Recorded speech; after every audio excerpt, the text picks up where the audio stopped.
Quand tu veux. Donc, bonsoir à tous. Je vais vous présenter ce petit travail sur les ostéotomies tibiales de valgisation et les objectifs de correction. Donc une revue de la littérature qui est assez dense sur le sujet.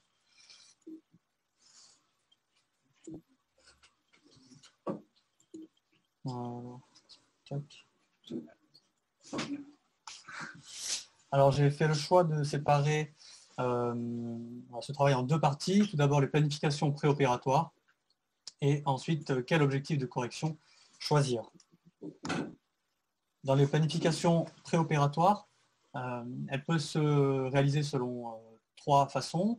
La première selon l'axe mécanique, la deuxième selon l'axe anatomique et la troisième selon la weight bearing line.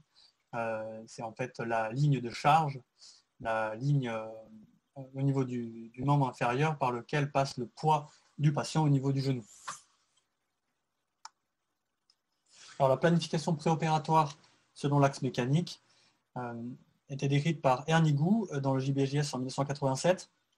Donc il prend le fameux HKA, le centre de la hanche, le centre du genou et le centre de la cheville.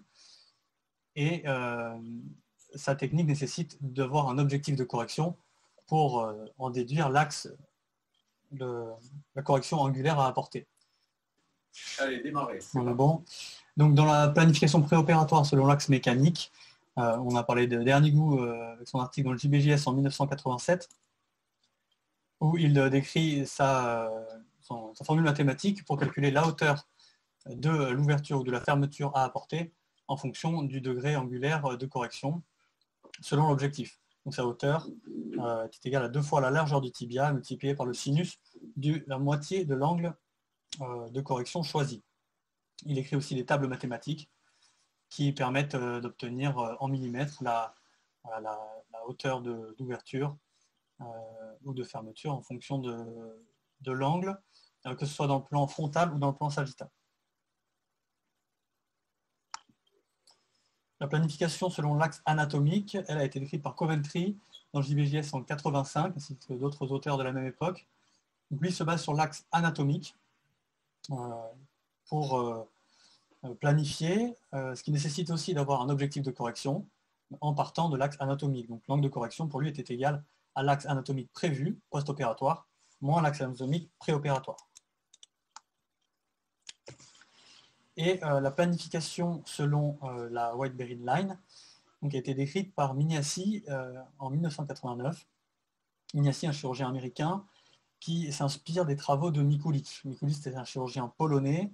En 1880, il publie des travaux sur les grandes déformations du membre inférieur avec donc, sa ligne de Mikulicz, autrement dit la weight bearing line, passant donc par le centre de la hanche, le centre de la cheville. Et Mikulicz décrit donc les déformations. Si le centre du genou passe à l'extérieur de cette ligne-là, il parle de varus. Si le centre du genou passe à l'intérieur, de valgus.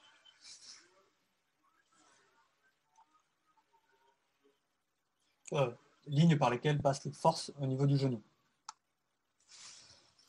Il s'inspire aussi des travaux de Fujisawa, un chirurgien japonais, qui dans une étude arthroscopique sur 54 genoux à 1 an et demi d'une ostéotomie tibiale, décrit de meilleurs résultats au niveau de l'état ostéochondral fémorotibial médial quand il a décidé de corriger l'axe selon une ligne passant entre 30 et 40% en latéral par rapport au centre du genou. Et Mignassi reprend cette valeur et recommande lui 60 à 70% de largeur du plateau tibial en médiolatéral, donc de faire passer l'axe mécanique, enfin l'axe, le weight bearing line, l'axe de charge en latéral par rapport au centre du genou. Mignassi donc s'en inspire et quand il décrit sa technique, il définit la charnière, soit la charnière latérale pour les ouvertures internes, soit la charnière médiale pour les fermetures externes. Concernant l'ouverture interne, il choisit sa charnière à 18 mm pour les hommes, 15 mm chez les femmes, en dessous du plateau tibial latéral, au niveau de la jonction entre le tibia et le péroné proximal. Ensuite, il définit un angle entre cette charnière, le centre du talus et l'extrémité de la ligne de Fujisawa, et ce qui lui donne sa correction angulaire à apporter, qu'il projette au niveau de la charnière, ce qui lui donne son ouverture en millimètres. Cela marche aussi bien pour l'ouverture interne que pour fermeture externe. Cette technique est reprise par Frank Noyes, chirurgien américain également. En 1992, il reprend cette ligne de Fujisawa, mais définit un point à 62,5% de la largeur du tibial en médiolatéral. Et il prend comme correction angulaire la différence entre l'axe mécanique fémoral et tibial en passant par ce point de Fujisawa. Revisité. Noyes apporte aussi des précisions concernant l'anatomie du tibia proximal. Il nous explique que la corticale antéromédiale étant oblique à la corticale postérieure par rapport à la corticale latérale qui, elle, est plutôt perpendiculaire, ce qui implique que lors d'une ouverture interne, on peut avoir une incidence sur la pente tibiale, ce qui est moins le cas sur les fermetures externes. Donc Noyes apporte cette notion dans les années 90. Voilà, notion qu'on comprend. Donc si Noyes nous dit que si on ouvre autant en postérieur qu'en antérieur, on a des chances d'obtenir une augmentation de la pente tibiale, ce qui n'est pas forcément recherché. Donc il décrit sa règle des 3 triangles. Tout d'abord, connaître la correction angulaire en valgus. Ensuite, selon un abacle mathématique, ça nous donne l'ouverture postérieure. Et enfin, l'ouverture antérieure. Il a aussi réalisé des tables façon Ernigout. Noyes souligne aussi le problème de la surcorrection due à la laxité ligamentaire latérale et dans une analyse trigonométrique, il met en évidence que 1 mm de séparation au niveau du compartiment fémorotibial latéral représente 1 degré de varus en plus. Donc il recommande de se méfier et que dans la planification, ça nécessite une soustraction préopératoire pour ne pas surcorriger l'axe du membre inférieur. Donc, Brown et Amendola, en 2000, dans une étude un petit peu qui reprend toutes ces techniques de planification, nous rappelle qu'il faut des radiographies standardisées, avec des télémétries en charge, des chousses, un profil pour évaluer la pente tibiale, plus ou moins des clichés en stress, pour avoir une planification reproductible. Brown, dans son analyse, compare un petit peu ces différentes techniques de planification et montre qu'au final, les angles de correction sont globalement équivalents. Donc, quel objectif choisir dans l'ostéotomie? Alors que ce soit pour les auteurs choisissant l'axe anatomique, l'axe mécanique ou l'axe la White-Berry line, les objectifs de correction sont globalement équivalents dans la littérature. Toujours Ernigout et Goutalier, dans leur étude rétrospective à 13 ans de recul sur 100 genoux, sans OTP par ouverture interne, ils montraient des meilleurs résultats cliniques et radiographiques quand l'angle l'axe du membre inférieur était hyper corrigé en valgus entre 183 et 186 degrés de valgus. Ils montraient que les patients corrigés à moins de 183 degrés de valgus présentaient des récidives du varus et une progression d'arthrose fémorotibiale interne. Et les patients surcorrigés, au-delà de 186 degrés, présentaient une dégradation du compartiment fémorotibial latéral. Fourchette recommandée et validée par 2 auteurs de la même époque, Coventry, Varson, Tomin, Branding, Fletcher, et validée par le symposium de la Softcode 91. Dans d'autres études un peu plus récentes, lors du symposium de la Softcode en 2008, regroupant plusieurs centres français, une de leurs études parle de 210 OTV à 10 ans de recul. Alors là, ils sont moins catégoriques. Ils disent que si on laisse le patient en varus, là, c'est un facteur d'échec. Et si on le surcorrige, au-delà de 186 degrés, il n'y a pas forcément d'avantage et que la reprise arthroplastique peut être plus difficile. Et on verra après une des raisons pour lesquelles j'explique ça. Et l'étude du Brana, donc il souligne 2 éléments importants, à la fois le varus épiphysaire préopératoire et la pente tibiale. Dans le varus épiphysaire préopératoire, lui, il ne montrait pas d'influence sur les résultats.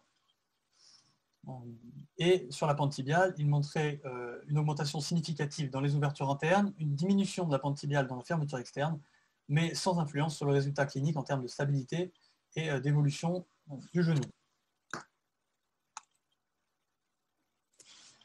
La notion d'axe épiphysaire reprise par Dubrana était initialement décrite par Levine en 91. C'était pour distinguer le varus constitutionnel du varus acquis, dû à l'usure.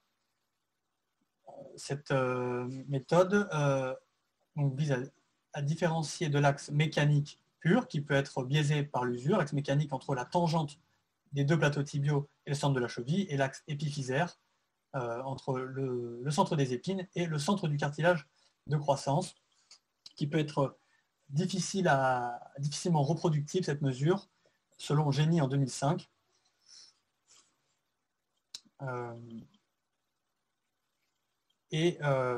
Plus tard, dans la littérature, on retrouve assez peu cette notion d'axe épiphysaire.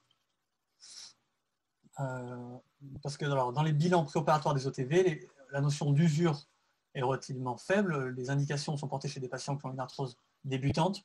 Donc l'axe mécanique se rapproche de l'axe épiphysaire. Dans des études récentes scanographiques de Missikoa et Olivier en 2020, la notion d'axe épiphysaire n'est pas mentionnée, il parle uniquement d'axe mécanique tibial. Il nous explique que l'axe mécanique du membre inférieur est dû au varus tibial, au valgus fémoral et au varus de l'interligne.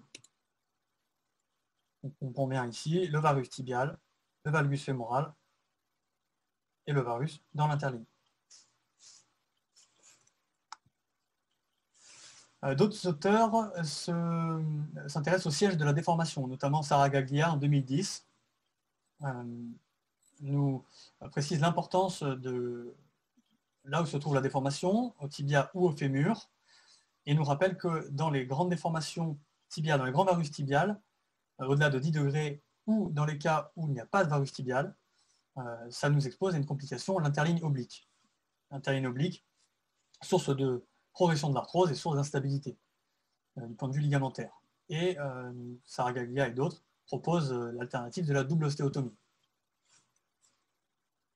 Une image sur c'était probablement une fermeture externe, il donne une interligne oblique.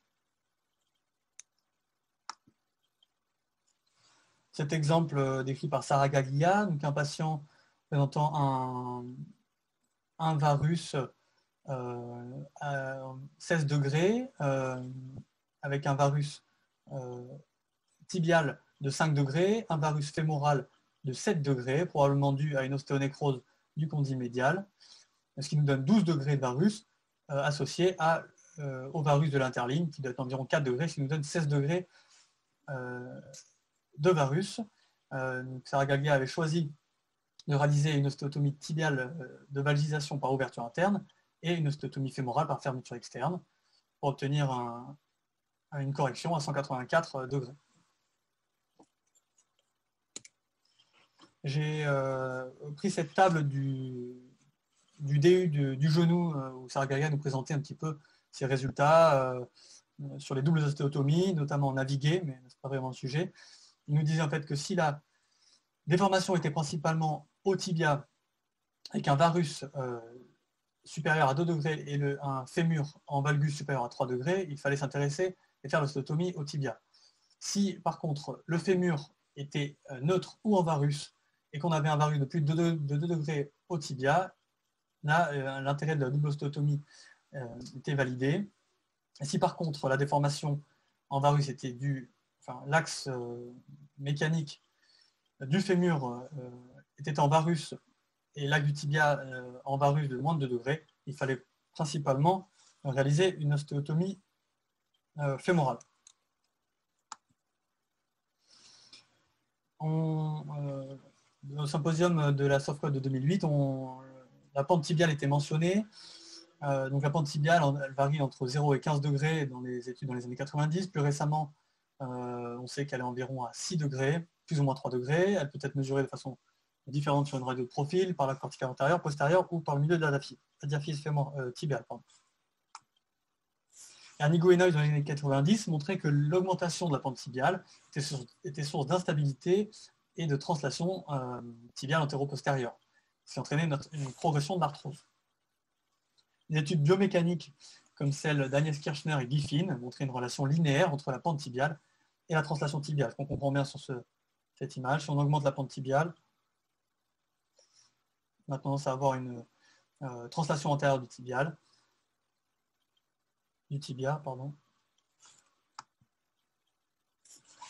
Donc ce rôle de l'ostéotomie sur la pente tibiale a été étudié dans une étude prospective multicentrique avec plusieurs centres français.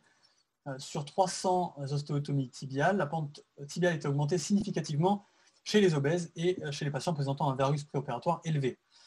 Mais qu'en pratique, l'ostéotomie n'influence que très peu la pente tibiale, d'1 à 2 degrés seulement. Cereali, qui participait à l'étude précédente, précise que pour éviter de changer la pente tibiale, il faut libérer les tissus mous en postéromédial, positionner la cale et la plaque le plus postéromédial possible et conserver la charnière latérale dans les ouvertures internes. Une méta-analyse chinoise en 2016 dans la JSM portant sur 27 études et 1300 genoux comparait donc la pente tibiale en pré- et post-opératoire d'une OTV et montrait une variation de plus de degrés dans les ouvertures internes et de moins de degrés dans les fermetures externes. Voilà. Ce qui est considéré comme relativement faible et évoquer un faible impact biomécanique de cette pente tibiale, de cette différence de pente tibiale pré- et post-opératoire. Ensuite, concernant la hauteur rotulienne, qui est sujet qui est abordé dans différents articles récents dans la littérature, Brewer nous précise qu'elle est augmentée dans les fermetures externes et diminuée dans les ouvertures internes. Et dans des études biomécaniques cadavériques de Gasbeek, il nous publie ce schéma où on comprend bien que l'insertion du ligament patellaire étant plus distale au trait d'ostéotomie, dans les ouvertures internes, on obtient, l'épiphyse remonte en quelque sorte, on obtient une rotule basse, inversement dans les fermetures externes.